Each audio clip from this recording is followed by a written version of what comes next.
J'ai pas grand-chose. Donc, comme je vis ici dans le squat, c'est comme je vis dans mon île, quoi, ici au Marais. J'ai rien à payer. On dit. C'est ma vie personnelle, j'ai rien à payer.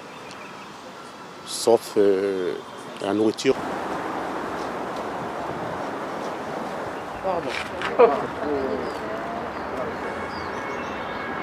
C'est cher la vie, oui, on survit.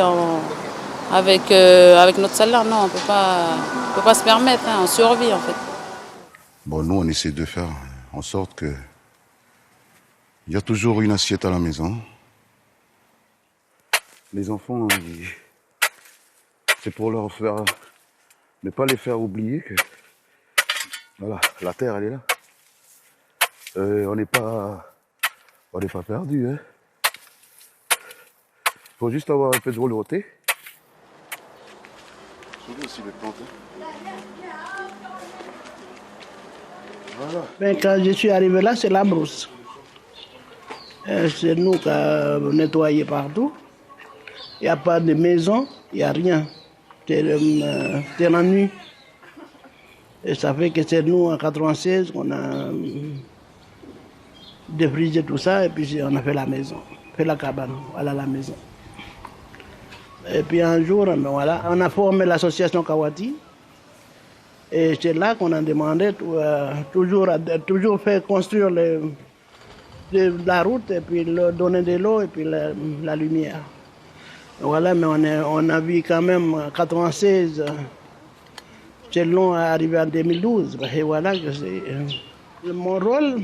C'est quand je suis la présidente de l'association Kawati, et ben, comme toujours jusqu'à maintenant, je signais toujours les attestations de résidence des gens qui ont habité là, pour la mairie.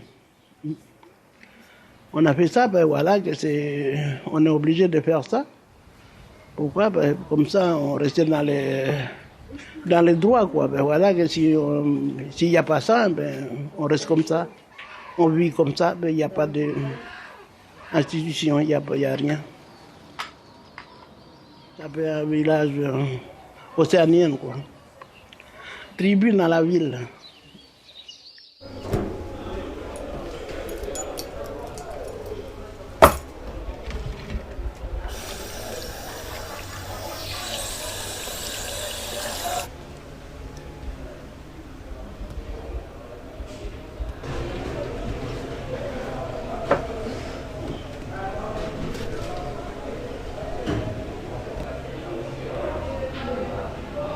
C'est vrai qu'avec la vie chère, avec le prix de l'alimentation, tout ça, ben, on a vraiment du mal à tenir tout le mois. Malgré que je sois diplômée, que je touche bien, mais voilà, elle est chère la vie.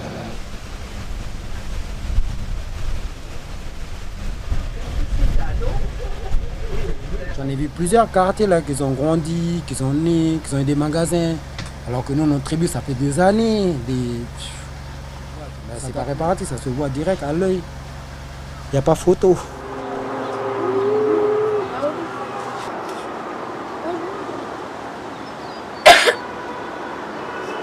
Si le oui remporte, ça serait bien pour nous parce qu'on a envie de prendre le relais. Voilà, prendre le relais puis travailler avec nos jeunes à nous, nos jeunes qui sont compétents. Nous savons que nous avons des jeunes qui sont compétents. La réalité, c'est qu'en Calédonie, dans toutes les sociétés, quand tu arrives aux organes décisionnels, ben, c'est les oreilles qui commandent. À un moment donné, ça a des conséquences économiques sur tout le peuple. Et 40 ans d'accord pour constater ça. C'est simple à comprendre. Hein. Si vous ne voulez pas que ça rebrûle, il faut qu'on se fasse autrement. Puis on est tous dans le même bateau. Moi non plus, j'ai jamais voulu que ça brûle, je veux pas que ça rebrûle. Mais le fond du fond, c'est que le système colonial, il est toujours là en 2024. Quoi. C'est pour ça que ça a cramé. Là. Si on avait véritablement fait ce qui était marqué dans les accords avec... tu vois, pas sur la surface, mais en profondeur, ouais. Ben on n'en serait pas là, au fait. Malgré tous les accords de Matignon, Oudinot, l'accord de Nouméa, ça a participé au rééquilibrage. Effectivement, pendant l'accord de Nouméa, l'identité kanak, elle a été mise, en tout cas sur le papier, au centre du dispositif. Tu me disais tout à l'heure que plus tu grimps dans les échelons et moins tu vois de Kanaks, c'est vrai, mais il y a aussi des Kanaks qui dirigent des entreprises. Tout à l'heure, tu parlais de l'entreprise dans laquelle tu travailles, le secrétaire général, c'est quelqu'un de Lifou. Oui. Donc il y a ça. Il y a de la place, mais pas beaucoup. Ouais. Non, il y a le non-respect de la, comment dire, de la loi du pays, des lois du pays dans le secteur privé et public, l'accès, l'inégalité d'accès au logement.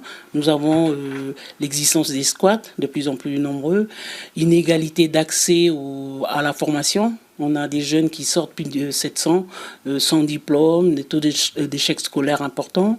Et puis il y a l'inégalité d'accès aux soins, la santé. Les populations qui sont éloignées des centres de soins. Donc malgré tout cela, la richesse de notre pays, nous avons encore, nous constatons que le fossé se creuse entre les plus riches et les plus pauvres de notre pays.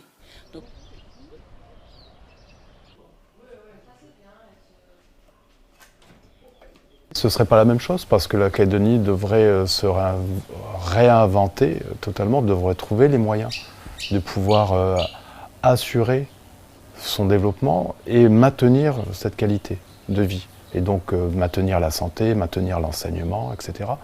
Et on n'a pas les reins assez solides pour ça. Donc ça voudrait dire qu'il faudrait qu'on baisse notre niveau d'exigence. Et j'en ai pas envie. Sorti il y a 11 ans du camp Est, Maxime garde des souvenirs intacts de ces conditions de détention dégradées. Vous imaginez qu'on passe 24 heures, 7 jours sur 7... dans une petite boîte de 12 mètres carrés. 6 à 7 à l'intérieur, serrés comme des sardines. Les toilettes turques faisaient en même temps office de douche. Vous imaginez que si à l'extérieur il fait 30 degrés, ben nous à l'intérieur c'est un four. Alors on ne parle pas de cafards, de rats, de moustiques. Les cachetons sont distribués comme des petits pains. Les anti-anxiolytiques, dépresseurs, les somnifères. On veut tuer le moral du détenu. Une fois, nous avons eu un camarade, quand on est arrivé du sport, il s'est pendu. On nous enlève notre dignité. C'est ça le problème du camp S. C'est pas gérable pour le personnel, puis c'est pas non plus bon pour une personne qui est rentré pour vol et qui se retrouve 5 ans après, hein, parce que l'attention, il s'est bagarré, donc il prend 6 mois en plus. Oui. Le camp S est un accélérateur pour pervertir les gens, voyez, pour les rendre encore plus mauvais qu'ils ne le sont en réalité.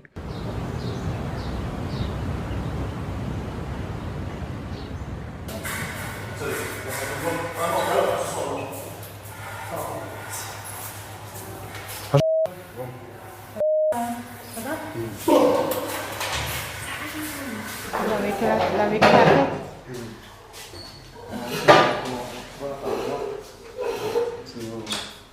Eh ben, ça va. Ça va. C'est chiant, sinon ça va. Voilà. Ma faute, c'est... Bon, j'ai dû comprendre un peu de là, pour revenir là. Ah, ok, ça va. Éviter de revenir là. On t'embête toujours aussi? Oui, farde. Il invite à l'autre. Ah ouais, carrément. Là-dedans, on se trouve. Mais lui, il fait partie de l'autre groupe.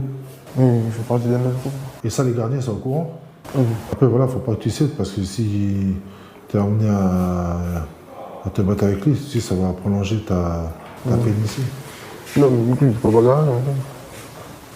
Les gardiens font en sorte qu'on se trouve pas. Dans cette cellule prévue pour 2, 4 hommes enfermés 22 heures sur 24 dans 9 mètres carrés. La situation est explosive. C'est inadmissible, c'est inacceptable, c'est invivable. Les psychiatres, les addictologues ne font rien pour nous en sortir et nous préparer à la réinsertion. Et ça, on se plaint de ça. Même les gardiens, tous les chefs, ils ferment les yeux ici. 610 détenus pour 410 places. Le camp Est est plein à craquer. En visite dans l'établissement, le député Nicolas Metzdorf ne peut que constater les conditions de détention. Elle produit 2 problèmes, cette prison. Elle est trop petite pour accueillir tous les délinquants de Nouvelle-Calédonie et les conditions de détention ne permettent pas une réinsertion des détenus.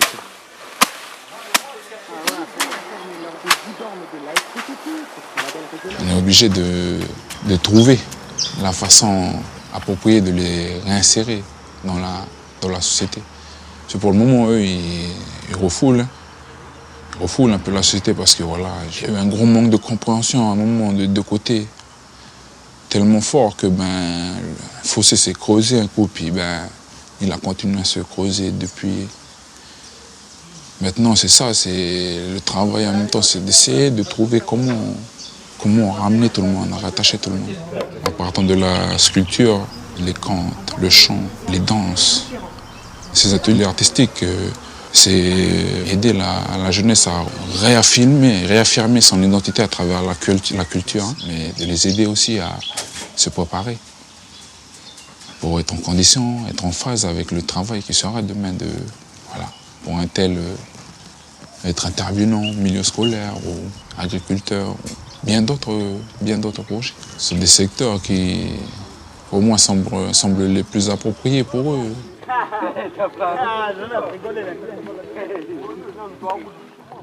Forcé de constater qu'il n'y a pas aujourd'hui une vision d'avenir commune, forcé de constater que le rééquilibrage n'a pas permis de réduire les inégalités économiques et sociales, elles se sont même accrues, et que pour partie, sans en rien le justifier, elles nourrissent aussi une part du racisme qui a réémergé depuis 11 jours et en quelque sorte d'une manière inédite dans son caractère désinhibé et assumé. Avec la crise insurrectionnelle, aujourd'hui, certaines personnes ne veulent plus donner leur sang.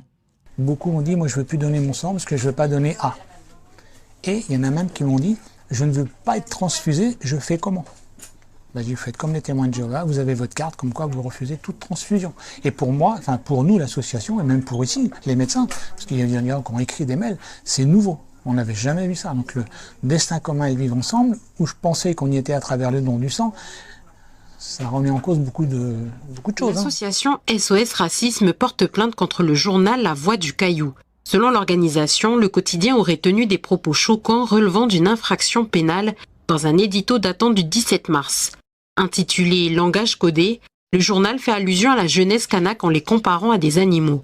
Face aux critiques, le directeur de publication a réagi par la suite en défendant cet éditorial qui se veut, je cite, satirique. On est dans des rapports intercommunautaires qui sont compliqués et qu'il y a des contentieux qui mettent du temps à se régler. On peut être à peu près sûr qu'il y a le risque de la violence. Et moi j'ai assisté il y a pas très longtemps. Il y avait que des Européens dans la salle et des gens qui ont commencé à dire qu'on pouvait tuer des gens, d'autres gens, des gens d'autres communautés. Et là, on s'interroge sur cette espèce de libération de la parole. Il y a aujourd'hui, de part et d'autre des camps politiques de ce pays, des gens qui tiennent des paroles qui sont extrêmement graves. C'est d'une grande tristesse parce qu'on a comme l'impression d'avoir fait une grande marche arrière. On est arrivé à un point vraiment difficile à rattraper. Pour Jean-Pierre Haïfa, il est important de travailler sur les causes pour éviter que cela ne se reproduise. Ce ne sont pas les seuls jeunes qui ont cassé qui sont responsables de la situation. L'État dans l'ordre, les partis politiques, je dirais, dans le désordre. La copie conforme de ce qui se passe en France avec les extrêmes, ici, chacun a joué son positionnement extrême parce qu'il était déjà sur la démarche du résultat d'une élection à venir, les élections provinciales. Mais il faut d'abord bien essayer de comprendre pourquoi est-ce qu'on en est arrivé là. Vous savez, dans ce pays, si vous voulez diviser ce pays, il y a un fait qui est imparable et infaillible. Sous couvert de démocratie, vous lancez des gels du corps électoral. Et aussitôt le pays est divisé. Ceux qui l'ont fait le savent. Et pour eux, c'est important parce que quand le pays n'est pas divisé, ils ne sont pas au pouvoir. Le seul moyen qu'ils soient au pouvoir, c'est qu'ils soient divisés. Donc il y a des responsabilités locales, il y a des responsabilités de l'État. La nation française dans son entier, dans sa représentation républicaine, soutenait le processus calédonien. Là, ça a volé en éclats avec la nomination de Mme Backès comme secrétaire d'État. C'est à partir de là que tout s'est déglingué, puisque l'État avait choisi un camp. On reproche aux jeunes Kanak de dire « mais ici c'est chez moi ». Mais comment voulez-vous qu'ils disent autre chose? C'est le seul endroit où il existe. Les rivières portent des noms de Kanak, les montagnes portent des noms Kanak, on parle Kanak, il ne peut pas dire autre chose. Et en face, on lui fait répondre, non, ici c'est la France. Mais je ne vois pas comment on peut s'en sortir dans ces conditions-là. Parce que ici, climatiquement, géographiquement, c'est pas la France. La France, ici, c'est un choix.